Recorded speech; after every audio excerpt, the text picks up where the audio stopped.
नमस्कार दोस्तों, स्वागत है आपका स्टडी बोर्ड पर। आज हम पढ़ने वाले हैं ज्योग्राफी का बहुत इंपॉर्टेंट टॉपिक, महाद्वीप या कंटिनेंट। दोस्तों, एग्जाम के अकॉर्डिंग बहुत ही इंपॉर्टेंट टॉपिक है, तो आज के क्लास के अंत तक आप हमारे साथ बने रहिए। आपके नॉलेज के अंदर काफी इंप्रूवमेंट होगा। तो दोस्तों, सबसे पहला हमारा जो क्वेश्चन है वो है, विश्व का सबसे बड़ा महाद्वीप कौन सा है? बहुत ईजी है। एशिया जो महाद्वीप है, हमारा महाद्वीप दोस्तों एशिया महाद्वीप, ये सबसे बड़ा महाद्वीप है। अगर आप फोटो में देखेंगे, इतना बड़ा भूभाग जो हरे कलर में आप देख रहे हैं फोटो में, ये एशिया महाद्वीप का है। हमारा प्यारा भारत, चाइना, यूरोप, जापान, इधर गल्फ कंट्रीज, ये सारे जो कंट्रीज है मिला के दोस्तों ये एशिया महाद्वीप है। यहाँ से ऑस्ट्रेलिया के ऊपर तक ये सारी लैंड है ना, ये सारी एशिया महाद्वीप के अंदर आती है। तो विश्व के सबसे बड़े भौगोलिक क्षेत्र वो एशिया कवर करता है। तो एशिया आकार और जनसंख्या दोनों के हिसाब से दुनिया का सबसे बड़ा महाद्वीप है। अगर इसकी खगोलीय क्षेत्रफल की बात करें तो दोस्तों लगभग 4,43,00,000 के आसपास जो वर्ग किलोमीटर का एरिया है केवल एशिया महाद्वीप कवर करता है पूरे धरती का। अगर क्षेत्रफल के अकॉर्डिंग सबसे बड़े महाद्वीप की बात की जाए तो दोस्तों एशिया, अगर उसके घटते क्रम में बात की जाए तो एशिया के बाद में दूसरे नंबर पर आता है अफ्रीका का, तीसरे नंबर पर उत्तरी अमेरिका, फिर उससे छोटा चौथे नंबर पर आता है दक्षिण अमेरिका, पांचवें नंबर पर हम अंटार्कटिका को लाते हैं क्योंकि पांचवा सबसे बड़ा क्षेत्रफल अंटार्कटिका का है। उसके बाद यूरोप का और सातवां और सबसे छोटा महाद्वीप वो है ऑस्ट्रेलिया। तो यूरोप को हम कहेंगे दूसरा सबसे छोटा या छठवां सबसे बड़ा महाद्वीप। क्वेश्चन पूछा जाता है, यूरोप का काफी बार पूछा गया है। तो अंटार्कटिका से भी छोटा है दोस्तों यूरोप महाद्वीप। ठीक है, ये आगे की क्लासेस में और भी कवर करेंगे। अगला दोस्तों, कौन सा महाद्वीप पूरी तरीके से उत्तरी और पश्चिमी गोलार्ध में स्थित है? अगर आप इस फोटो में देखेंगे, यहाँ देखिए, अगर इसको हम 4 भागों में बांटे तो देखो उत्तरी और पश्चिमी गोलार्ध में उत्तरी अमेरिका है पूर्ण रूप से यहाँ पे देखने को मिलता है। इसको देख लेते हैं। उत्तरी अमेरिका इस उत्तरी और पश्चिमी गोलार्ध में स्थित है। अगर बात करें उत्तरी अमेरिका की तो दुनिया का तीसरा सबसे बड़ा महाद्वीप है क्षेत्रफल के अकॉर्डिंग। पहला एशिया था, दूसरा अफ्रीका, तीसरा हमारा उत्तरी अमेरिका। जो यूनाइटेड स्टेट ऑफ अमेरिका है इसी क्षेत्रफल का पार्ट है दोस्तों। ये जो उत्तरी अमेरिका है दक्षिणी अमेरिका से जुड़ने के लिए एक इस्तमस का यूज करता है, उसका नाम है पनामा। तो पनामा के इस्तमस से उत्तरी अमेरिका का महाद्वीप दक्षिणी अमेरिका के महाद्वीप से जुड़ा हुआ होता है। और यहाँ पे बात की जाए तो दोस्तों ये जो महाद्वीप है पूरी तरीके से उत्तरी और पश्चिमी गोलार्ध में स्थित है। इसके उत्तर में दोस्तों यहाँ पे हमें देखने को आर्कटिक महासागर हमें देखने को मिलेगा, ये देखिए। और पश्चिम में बात की जाए यहाँ पे ये देखो पैसिफिक ओशियन यहाँ पे हमें देखने को मिलता है। और दक्षिणी पश्चिम में यहाँ पे हमें पूर्व के अंदर अटलांटिक ओशियन, दक्षिणी पश्चिम में पैसिफिक ओशियन हमें यहाँ पे देखो देखने को मिलता है। यहाँ देखिए पूर्व में अटलांटिक ओशियन हमें देखने को मिलता है। तो तीनों साइड में, एक साइड में आर्कटिक, एक साइड में अटलांटिक, एक साइड में पैसिफिक ओशियन। तो उत्तरी अमेरिका की ये भौगोलिक लोकेशन है। अगला क्वेश्चन आता दोस्तों, इस महाद्वीप में कर्क, मकर, विषुवत तीनों रेखाएं गुजरती है। अभी हमने डिस्कस किया था, वही नक्शा वापस देख लेते हैं। जो अफ्रीका महाद्वीप है दोस्तों उसमें से तीनों हमें रेखाएं गुजरती हुई दिखती है। यहाँ पे देखिए, ये अफ्रीका महाद्वीप का नक्शा है। अफ्रीका महाद्वीप में दोस्तों तीनों रेखाएं देखने को मिलती है। कर्क रेखा भी यहाँ से गुजरती है, भूमध्य रेखा भी इसी में से गुजरती है और मकर रेखा। तो एकमात्र ऐसा महाद्वीप है वो जहाँ पर तीनों हमें रेखाएं गुजरती दिखती है। बाकी महाद्वीप में या तो एक रेखा गुजर रही है या दो गुजर रही है, बट तीनों रेखाएं किसी भी महाद्वीप से नहीं गुजर रही है। अगर एशिया की बात करें दोस्तों, दो ही रेखाएं, कर्क रेखा और भूमध्य रेखा आंशिक रूप से हमें देखने को मिलती है एशिया के अंदर। ऑस्ट्रेलिया में केवल मकर रेखा देखने को मिलती है। दक्षिणी अमेरिका की बात की जाए तो दोस्तों दो रेखाएं, भूमध्य और मकर रेखा। और उत्तरी अमेरिका में केवल एक रेखा है, वो कर्क रेखा। ऐसे ही हमें देखने को मिलता है जो अभी हमने नक्शे में बात की। अगला क्वेश्चन है दोस्तों, दक्षिणी अमेरिका की सबसे ऊंची पर्वत चोटी कौन सी है? अगर चोटियों की बात की जाए तो पूरे क्षेत्र, मतलब जो एक हमारे महाद्वीप के क्षेत्रफल की बात की जाए तो सबसे ऊंची दक्षिणी अमेरिका के महाद्वीप की चोटी है, उसका नाम है माउंट मैकोंकागुआ। माउंट मैकोंकागुआ दक्षिण अमेरिका की सबसे ऊंची चोटी है। देखिए ये है माउंट मैकोंकागुआ। हमारा जो कैलाश पर्वत है ना इंडिया का, वहां पे हमें जो देखने को मिलता है उसी टाइप की चोटी है। जो माउंट मैकोंकागुआ है ये अर्जेंटीना देश में देखने को मिलती है। ये देखो वहाँ लिखा है मेंडोजा अर्जेंटीना, उस देश के अंदर है। ये दक्षिणी अमेरिका का एक देश है मैकोंकागुआ, इसी यहाँ की एक सबसे बड़ी चोटी है। दक्षिण अमेरिका का ऊंचा पर्वत है। इसकी जो ऊंचाई की बात की जाए फीट के अंदर दोस्तों लगभग 6000 फीट इसकी ऊंचाई है। विस्तार में पश्चिमी गोलार्ध और दक्षिणी गोलार्ध दोनों का औसतम बिंदु है। अगर गोलार्ध की बात की जाए उत्तरी और पश्चिमी गोलार्ध में, पश्चिमी और दक्षिणी गोलार्ध की बात की जाए तो सबसे ऊंची चोटी यही है माउंट, इसका नाम याद रखना, माउंट मैकोंकागुआ। अगर इस पर्वत श्रृंखला की बात की जाए दोस्तों, जिसके अंदर ये पार्ट है उसका नाम है एंडीज पर्वत श्रृंखला। एंडीज पर्वत श्रृंखला का ये पार्ट है माउंट एकोंकागुआ, और ये जो अर्जेंटीना देश आपने सुना होगा, फुटबॉल खेलने वाला एक नेशन है, उसका एक ये पार्ट है। अगला क्वेश्चन आता है, अफ्रीका महाद्वीप का सर्वोच्च पर्वत शिखर कौन सा है? अगर अफ्रीका महाद्वीप की बात की जाए वो है माउंट किलिमंजारो। अभी हमने बात की थी अमेरिका की, जो साउथ अमेरिका, उनका नाम था माउंट एकोंकागुआ। अफ्रीका के अंदर आता माउंट किलिमंजारो। देखते हैं, ये जो आप देख रहे हैं फोटो, ये है दोस्तों, ये है माउंट किलिमंजारो।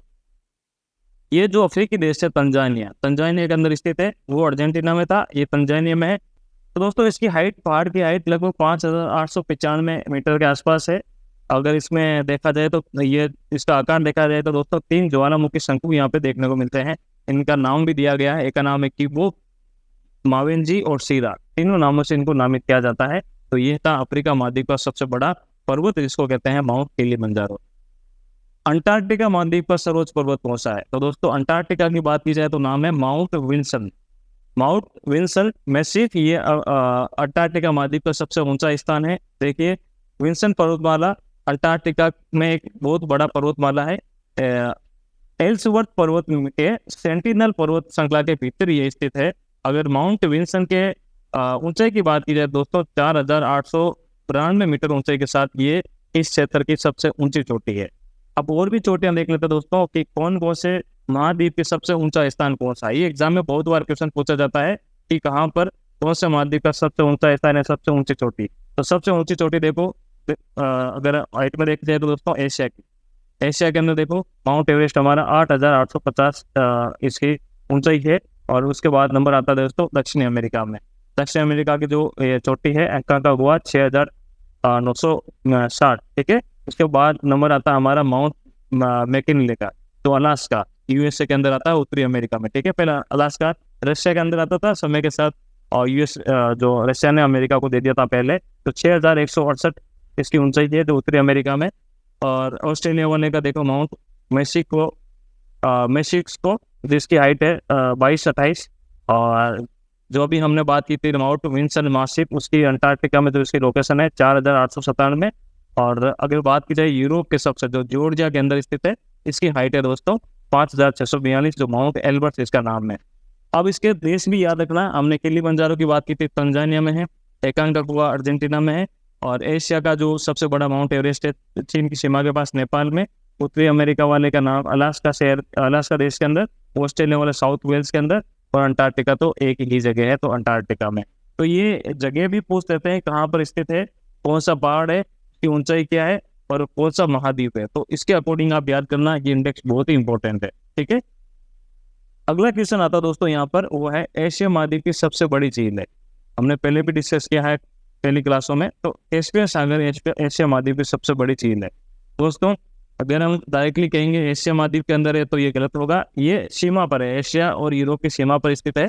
तो हम अगर ऑप्शन में अगर कोई और नहीं है तो हम कैस्पियन सागर भी देंगे, जो एशिया महाद्वीप की है। देखो, तो कैस्पियन सी है, एक बड़ा अंतर्देशीय जल निकाय है, चारों तरफ से देशों से घिरा हुआ है, कोई समुद्र से घिरा हुआ नहीं है दोस्तों, पास में कोई समुद्र नहीं है। तो अंतर्देशीय एक जल निकाय है, जिसे प्राय रूप से कभी बार लोग इसको झील भी कहते हैं, कई बार इसको समुद्र भी कह देते हैं। तो दोनों इसको संज्ञा दी जाती है। इसके आसपास जो देश हमें देखने को मिलता है दोस्तों, देखिए उज्बेकिस्तान, कजाकिस्तान, रशिया का कुछ भाग, जॉर्जिया, तुर्की, ईरान, इराक। तो ऐसे कुछ देश है इसके चारों तरफ हमें देखने को मिलते हैं, ठीक है। ये सीमावर्ती देश हैं जो कैस्पियन सागर से लगते हैं। अगला क्वेश्चन है दोस्तों, कौन सा महाद्वीप पूर्ण रूप से दक्षिणी गोलार्ध में स्थित है? अभी हमने बात की थी जो उत्तरी पश्चिमी गोलार्ध में, जो उत्तरी अमेरिका की बात की गई।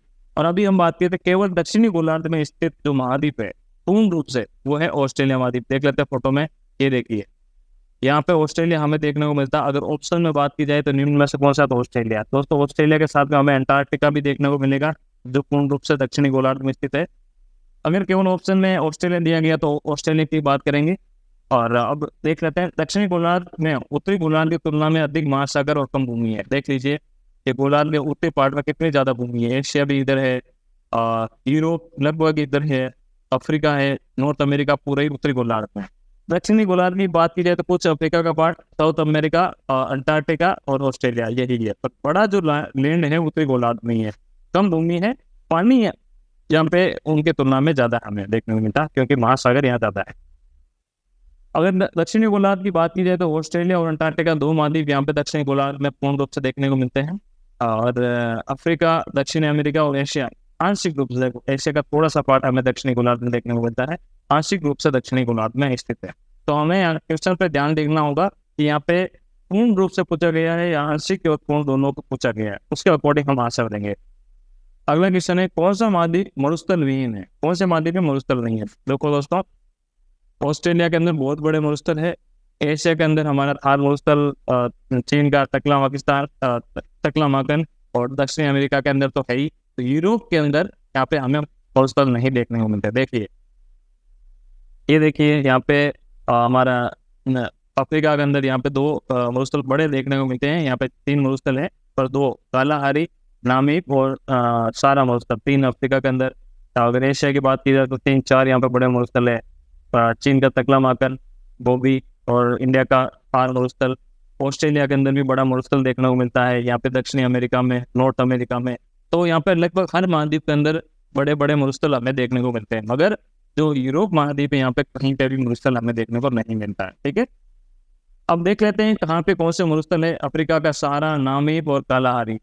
तो दोस्तों, आपको बता दें आगे बढ़ने से पहले, अगर आपको अफ्रीका महाद्वीप के बारे में डिटेल पढ़नी है, क्योंकि हम इसका ऑलरेडी वीडियो कवर कर चुके हैं, तो मैं आई बटन पे लिंक दे दूंगा, वहां से आप पूरा अफ्रीका महाद्वीप के बारे में पढ़ सकते हैं।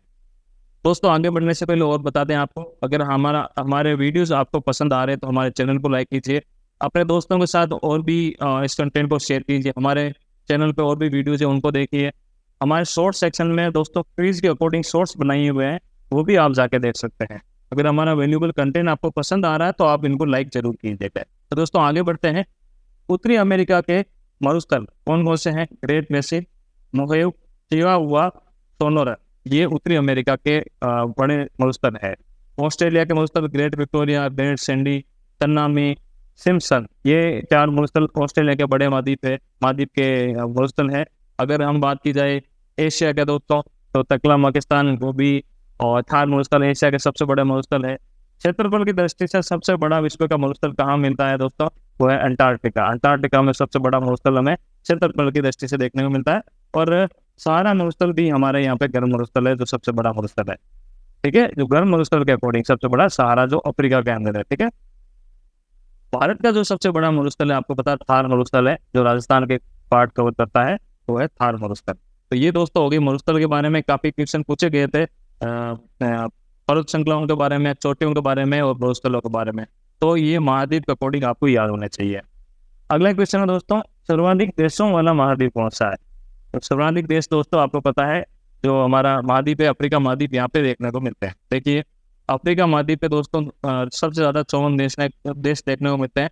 क्षेत्रफल के अकॉर्डिंग दूसरा सबसे बड़ा महाद्वीप है, पर देशों के अकॉर्डिंग सबसे ज्यादा 54 देश देखने को मिलते हैं। उसके बाद नंबर आता है दोस्तों यूरोप का, 6ठा बड़ा महाद्वीप है, मतलब दूसरा सबसे छोटा महाद्वीप है यूरोप, और यहाँ पे 51 देश देखने को मिलते हैं। बहुत ही छोटे छोटे देश है दोस्तों यहाँ पे, और हमारे जो भारत के राज्य हैं उतने बड़े देश यहाँ पे देखने को मिलते हैं यूरोप में। तो टोटल 51 देश हमें यूरोप में देखने को मिलते हैं, 50 देश हमें हमारे एशिया के अंदर देखने को मिलते हैं। उत्तरी अमेरिका जो तीसरा बड़ा सबसे महाद्वीप, यहाँ पे 23 देश हमें देखने को मिलते हैं। तो ये थे दोस्तों देशों के हिसाब से महाद्वीप के हमने देखा है, वो आप ध्यान रखिए। अगला क्वेश्चन है दोस्तों, इस महाद्वीप को श्वेत महाद्वीप के नाम से जाना जाता है। देखिए, इस टाइप का पूरा महाद्वीप देखने को मिलता है। देखिए, तो क्योंकि यहाँ पे पूरा बर्फ से ढका हुआ है महाद्वीप है। अंटार्कटिका जो महाद्वीप है उसको श्वेत महाद्वीप कहते हैं। क्यों कहते हैं? यहाँ का जो उसका क्षेत्रफल है लगभग 14 बिलियन वर्ग किलोमीटर, अधिकांश रूप से बर्फ से ढका है। बर्फ नहीं तो थोड़ा पानी भी देखने को मिलेगा। वास्तव में पृथ्वी का जो 90% बर्फ है दोस्तों, पूरी पृथ्वी का 90% बर्फ केवल अंटार्कटिका में ही हमें देखने को मिलती है।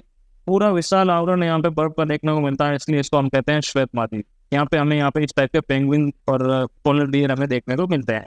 ठीक है, अंटार्कटिका में मुख्यतः किस प्रकार की प्रजाति पाई जाती है? मुख्यतः दोस्तों, तो मुख्यतः पेंगुइन और सील जो होते हैं दोस्तों, ये मुख्यतः हमें अंटार्कटिका महाद्वीप पे देखने को मिलते हैं। क्वेश्चन पूछा जाता है, मोंकी ओर्चेज वगैरह नहीं होते यहाँ पे।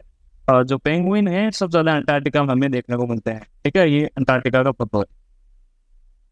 अगला क्वेश्चन है, किस महाद्वीप को पठारी महाद्वीप कहते हैं? दोस्तों, ऐसा कौन सा महाद्वीप जिसको पठारी महाद्वीप के नाम से जाना जाता है? तो पठारी महाद्वीप अफ्रीका को कहते हैं। क्यों कहते हैं? अफ्रीका का जो अधिकांश क्षेत्रफल है दोस्तों, वहाँ पे काफी जगह पठार पाए जाते हैं, जैसे इथोपिया हो गया, पूर्वी अफ्रीका हो गया, दक्षिणी अफ्रीका हो गया, यहाँ पे काफी पठार है। जो अफ्रीका है उत्तर पश्चिम में इथियोपिया का पठार मौजूद है, बहुत बड़ा पठार है दोस्तों। इस पठार का अधिकतम भाग लगभग 2000 मीटर ऊंचा हुआ है, बहुत ऊंची होती है दोस्तों। 2000 मीटर की जो हाइट है, काफी ऊंची हाइट है। उसका अधिकांश भाग इथियोपिया का तो यहाँ पे इस भाग से कवर होता है। प्राचीन काल में ज्वालामुखी के उद्गार से निकला था, यहाँ पे लवा से निर्मित हुआ ये पठार है। तो पठारों का महाद्वीप है दोस्तों, वो है अफ्रीका महाद्वीप। तो दोस्तों अगला क्वेश्चन आता है, किस महाद्वीप को उसके काफी बड़े भाग में वर्षा के कम मात्रा के कारण उसको प्यासी भूमि का महाद्वीप कहते हैं। बहुत सारे दोस्तों प्यासी भूमि का महाद्वीप, आप फोटो देख के समझिए, ये है ऑस्ट्रेलिया महाद्वीप।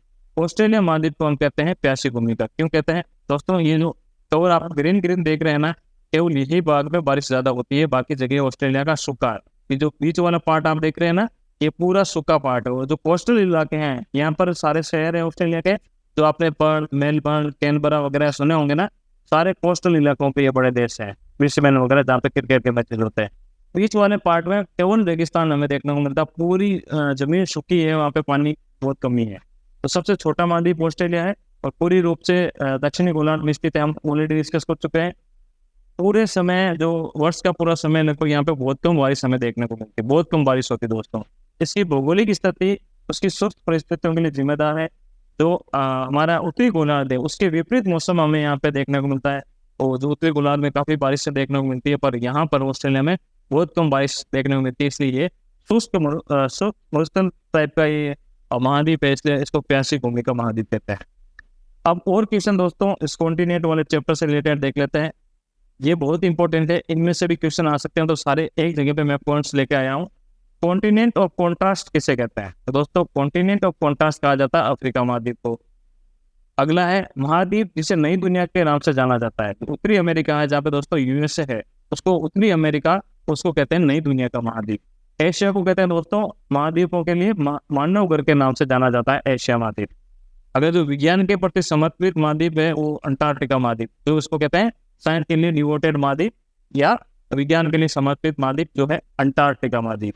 अगला क्वेश्चन दोस्तों, ये अगला पॉइंट है, किस महाद्वीप को अंध महाद्वीप कहते हैं? अंध महाद्वीप कहते हैं दोस्तों अफ्रीका को, इसका उपनाम है अफ्रीका महाद्वीप का अंध महाद्वीप। ठीक है, इस महाद्वीप को विकास की अपार संभावना वाला या भविष्य का भंडार गृह कहा जाता है। दोस्तों एशिया महाद्वीप को कहते हैं भविष्य का भंडार गृह, क्योंकि देखो यहाँ पे बहुत बड़ी इकोनॉमीज है, इंडिया हो गया, चाइना हो गया, रशिया या जापान, ये बहुत बड़े जो महाद्वीप के पार्ट है एशिया महाद्वीप, इसलिए अपार संभावना वाला महाद्वीप इसको कहते हैं, या भविष्य का भंडार गृह। इस महाद्वीप में पक्षी सबसे ज्यादा पाए जाते हैं, इसलिए इसको कहते हैं पक्षियों का महाद्वीप। कौन सा है दोस्तों? दक्षिणी अमेरिका। दक्षिणी अमेरिका को कहते हैं पक्षियों का महाद्वीप। ठीक है, तो ये ध्यान रखना, पक्षियों का महाद्वीप है दक्षिणी अमेरिका और नई दुनिया का महाद्वीप है उत्तरी अमेरिका। अब आता है अगला, कौन से दो महाद्वीप दो एक दूसरे के लिए मिरर इमेज या दर्पण प्रतिबिंब का काम करते हैं? अगर आप फोटो देखेंगे दक्षिणी अमेरिका और अफ्रीका की, ये आपस में मिरर प्रतिबिंब के रूप में काम करते हैं, इसलिए इनको कहते हैं मिरर इमेज वाले महाद्वीप। कौन कौन से? दक्षिणी अमेरिका और अफ्रीका। तो दोस्तों ये थी आज की क्लास, जिसके अंदर कंटिनेंट के बारे में जो इंपॉर्टेंट क्वेश्चन है, जो रिसेंटली एग्जाम में पूछे गए थे, वो हमने कवर किए। कुछ और इंपॉर्टेंट क्वेश्चन वो भी हमने इसमें डाले हैं। उम्मीद है आपको ये चीज़ें पसंद आई, हमारी मेहनत और हमारा कंटेंट आपको पसंद आ रहा है। तो अगर आपको ये चीज़ें पसंद आ रही तो हमारे चैनल को सब्सक्राइब कीजिए, हमारे और भी वीडियोस और शॉर्ट्स आप देखिए, अपने दोस्तों के साथ शेयर कीजिए। मिलते हैं अगली क्लास में ऐसे ही एक वैल्यूएबल कंटेंट के साथ। तब तक के लिए नमस्कार, जय हिंद।